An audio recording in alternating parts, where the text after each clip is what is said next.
शुभ नामे जागे तव शुभ आशीष मागे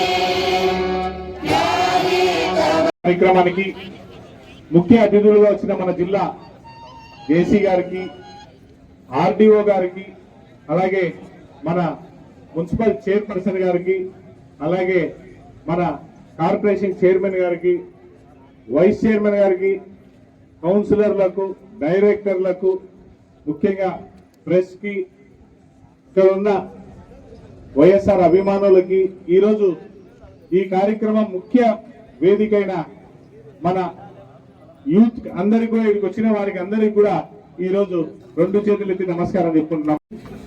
4.5 సంవత్సరం దాటిపోయింది జగనన్న ప్రభుత్వం వచ్చి.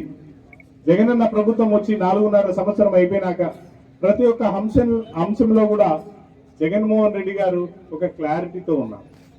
ఎందుకంటే ప్రతి విభాగం అంటే పుట్టిన వారి కాడ నుంచి ముసలి వారి ఓల్డ్ ఏజ్ వరకు ఏం చేయాలా, ఏ విధంగా మనం వాళ్ళని ముందరికి తీసుకుపోవాలనే ఆలోచన జగన్మోహన్ రెడ్డి గారు ఒక క్లారిటీతో ఉన్నారు.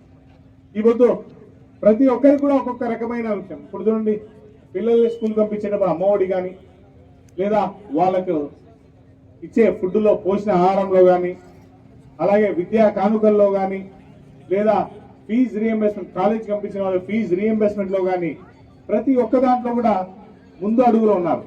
నిజంగా ఈరోజు మనమందరం కూడా స్కూళ్ళు చూస్తే, గతంలో నాడు నేడు కింద స్కూళ్ళు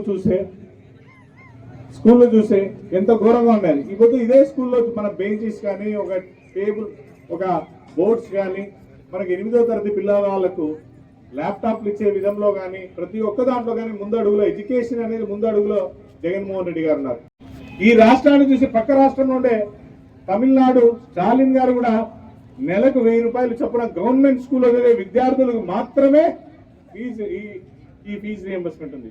కానీ మన రాష్ట్రంలో ప్రైవేట్ లో కానీ, గవర్నమెంట్ లో కానీ ఎక్కడ చదివినా కూడా ఫీజు రియంబర్స్మెంట్ ఉంది. అలాగే విద్య అనేది చాలా అవసరం. ఇక్కడ పిల్లలందరూ కూడా ఒకటి చూడాలి. విద్య అనేది మన నుంచి, నా ఒక పర్సనల్ ఎక్స్పీరియన్స్ ఏంటంటే, విద్య అనేది ఎప్పుడు కూడా మన నుంచి ఎవరు తీసుకోలేదు. ఇప్పుడు మన కలెక్టర్ గారు ఉన్నారు, ఆయన చదువుకొని వచ్చినారు, ఆయన నుంచి కలెక్టర్ ఉద్యోగం అయితే ఎవరు తీసుకోలేదు.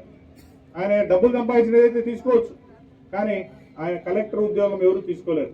ఆయన చదువు ఎటువంటిదంటే, సరస్వతి మనకు ఒకసారి అబ్బిందంటే సరస్వతి అమ్మ మన నుంచి బయటికి పోదు. కానీ లక్ష్మీదేవి ఎప్పుడైనా పోవచ్చు, లేదా ఏదైనా పోవచ్చు, మనం ఎవరు ఏమైనా కోల్పోవచ్చు, కానీ విద్య అనేది మనం ఎప్పుడూ కోలుకోలేదు. ఈ విద్య అనేది ఉంటేనే మన రాష్ట్రం ముందర పోతుంది. చాలా మంది మాట్లాడుతూ అంటారు జగన్మోహన్ రెడ్డి ఏం చేశారని. ఈ పొద్దు మన స్టేట్ మాక్సిమం యూత్ ని సప్లై చేస్తుంది. చదువుకునే విద్యార్థులు ఆంధ్రప్రదేశ్ నుంచి ఈరోజు తమిళనాడు, మెడ్రాస్ లో, చెన్నైలో కానీ, అటు హైదరాబాద్ లో కానీ, ఇటు బెంగళూరులో కానీ ఎక్కడ చూసినా కూడా ఆంధ్రప్రదేశ్ నుంచే ఎక్కువ శాతం మంది చదువుకునే వాళ్ళు ఉన్నారు. ఖోఖో, వాలీబాల్, షటిల్ ఈ మైదానంలో అయితే ప్రతి ఒక్కరు ఇక్కడ పార్టిసిపేట్ చేసి మళ్ళీ జిల్లా స్థాయికి మన వాళ్ళందరూ కూడా పోవాలి.